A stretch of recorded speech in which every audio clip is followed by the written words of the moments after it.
If you love Name Explain, then please consider leaving a super thanks in the comments of this video. It's a great way to make a one-time donation to the channel and help support Name Explain. The Mediterranean Sea is more a sea made up of seas, as opposed to just being one massive sea unto itself. The general area in the middle is technically what the Mediterranean Sea actually is. This name unto itself comes from the Latin terms of medius and terra, meaning middle and earth respectively. This is because to the citizens of this part of the world in the age of antiquity, like the Romans, this sea was the middle of their world. Even to this day on many modern maps, the Mediterranean Sea is somewhat centrally located. Away from the central part of this quote-unquote sea, however, if we look at all its nooks and crannies, we find many other smaller seas. Many of the smaller seas within the Mediterranean Sea have deep and interesting histories unto themselves. For example, we have the Adriatic Sea. This is the sea that is found along the eastern coast of the boot of Italy. Nestled between that nation, as well as nations like Croatia, Bosnia and Herzegovina, Montenegro, and Albania. Despite being linked with Italy and the Balkans, the name Adriatic dates way further back, before things like Italy were even a real concept. The name Adriatic is believed to come from the settlement of Adria, which is found in modern day northern Italy. This was initially an Etruscan settlement, with the Etruscans being a group of people from the peninsula who had their own language and everything. However, it's believed they got the name for this settlement of Adria, not from their own language but from the Iranian language, another ancient long lost tongue. The name of this town is thought to possibly come from the Illyrian word of Adur, which means water or sea. So this means that the Adriatic Sea is named after a town which was named after the sea. I like to call this a closed circuit etymology. On Italy's western coast we find the Tyrrhenian Sea. This sea is enclosed by the islands of Sicily, Corsica and Sardinia. To understand the name of this sea, we have to understand the ancient Greek term of Tyrrhenians. This was a catch-all term that ancient Greek authors would use to refer to any group of people who were non-Greek. I guess this is akin to the origins of the word barbarian, which Romans would use to refer to anyone who was non-Latin speaking. Where this Greek term of Tyrrhenian actually came from, however, seems unknown. What we seem to know, however, is that the Greeks named this sea after the Tyrrhenians they found living along its waters in northwest Italy. It seems the Tyrrhenians in this case were, once again, the Etruscan people. The Greek term of Tyrrhenian is very closely linked with the Etruscans, with many sources simply defining the word as the Greek name for the Etruscans. However, the Greeks called other people Tyrrhenian too, like people they found in Central Europe. Basically, the Etruscans were Tyrrhenians, but not all Tyrrhenians were Etruscan. Also close to Italy, we have the Ligurian Sea. This is much smaller and nestled within the Gulf of Genoa. This sea's name isn't all that clear to us, unfortunately. It comes simply from the name of an ancient group of people who lived in this land, called the Ligures. This region of Italy is named after them too, Liguria. While we don't know how these people got that name, there are theories out there that it might link with words like linguistics and tongues. Perhaps they were named after their unique language or something.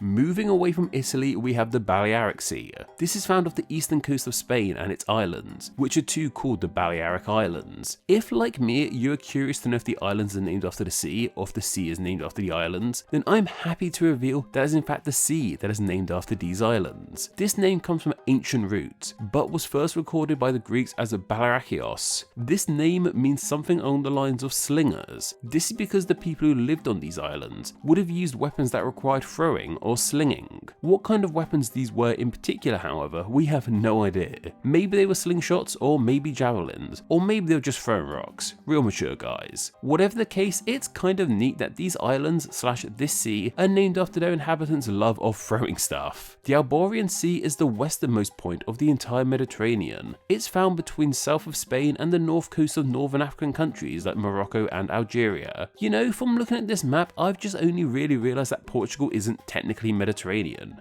You learn something new every day, I guess. Slight tangent aside, where does this name of Alborian come from? This sea is named after a tiny island within it, called Alboran Island. Why did this pretty unremarkable land end up naming this entire sea? Well, it has less to do with the island itself and more to do with someone who lived on it. A pirate named Mustafa ben Yusur al-Mahmud el-Din made this small island his base of operations. His attacks and raids were so powerful that he earned the nickname of Al-Barani, which is Turkish for thunderstorm, as he was powerful like a mighty thunderstorm. This means that the island was named after this pirate's nickname, which in turn named the sea this island is in. This is a really cool etymology, but I would possibly take it with a grain of salt, simply because there isn't much info out there on this fact. Even Wikipedia's info remains sourceless. From the Med's westernmost point to its easternmost point, we have the Levantine Sea. This is surrounded by the likes of Egypt, Israel, Lebanon, Syria, and Turkey, with the island nation of Cyprus plopped in the middle of it all. This name of Levantine comes from the term of Levant. The Levant was the historical term for this land in the eastern area of the Mediterranean Sea, including those aforementioned nations. This term is simply seen as meaning east, because as mentioned, is the east of this larger sea. It's thought to ultimately come from the Latin word of levare, which means to raise. This is because the sun rises in the east. Also, this Latin term of levare is also where we got the modern word of lever too, as in the things we use to activate machinery and stuff. I guess because you have to raise levers too.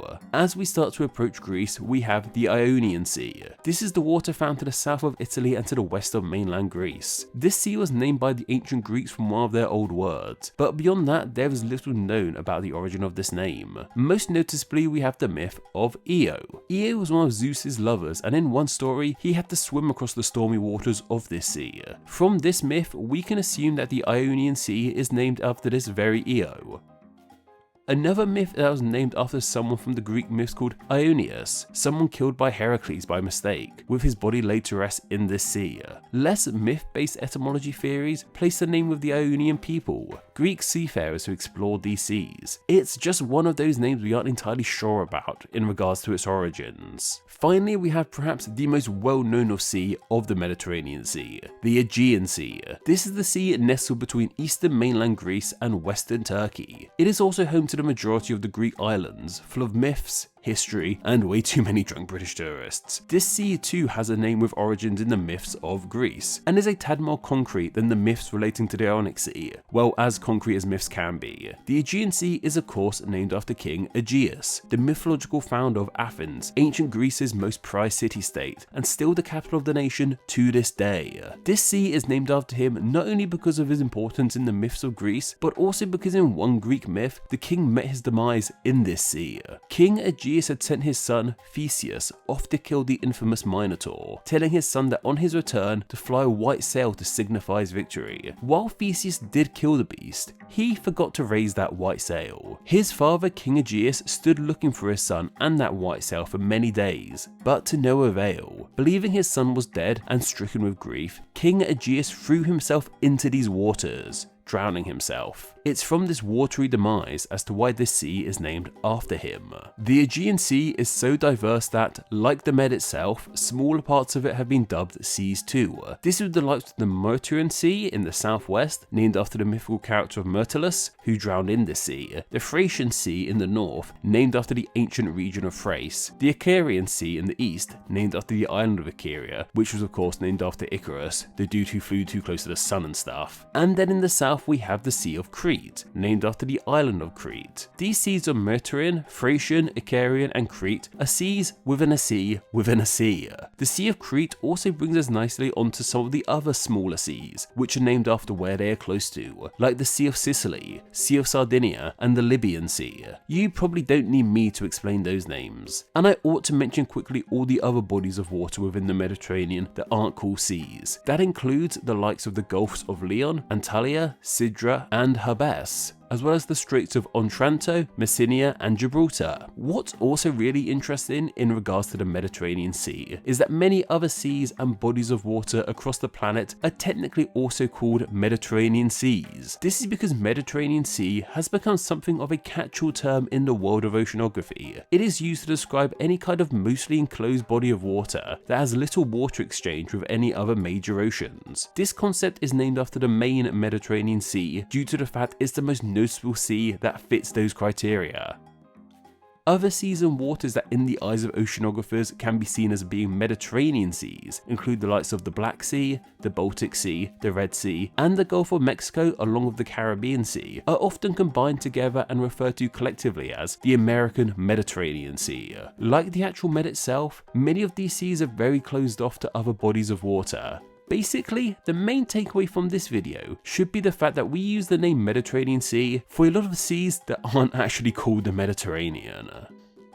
This video topic was suggested by BJ Windsor over on my Patreon. Every Wednesday I put up a video request post over on my Patreon for my awesome patrons to leave video ideas on. I then pick one of those ideas to be turned into a video the following Wednesday. So if you have a great idea for a Name Explain video and wish to enjoy Name Explain videos ad-free as well as get exclusive content and your name at the end of these videos, then why not support the channel on Patreon? It takes just $1 a month to help the channel in a huge way and gets you all of these amazing benefits. Visit patreon.com/nameexplain or click the link down below.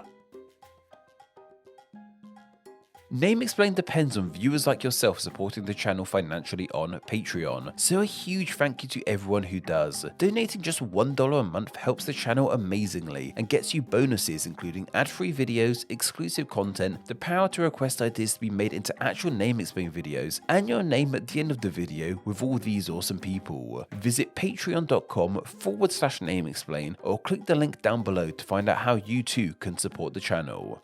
Thank you. Thanks for reaching the end of the video. Why not watch another and subscribe to keep up to date on all things Name Explain. You can find myself on Instagram where I'm NameExplainYT and join the Facebook group Friends of Name Explain to talk with myself and other name nerds. All that will be linked down below. Anyway, I hope you enjoyed this video and once again, thank you all so much.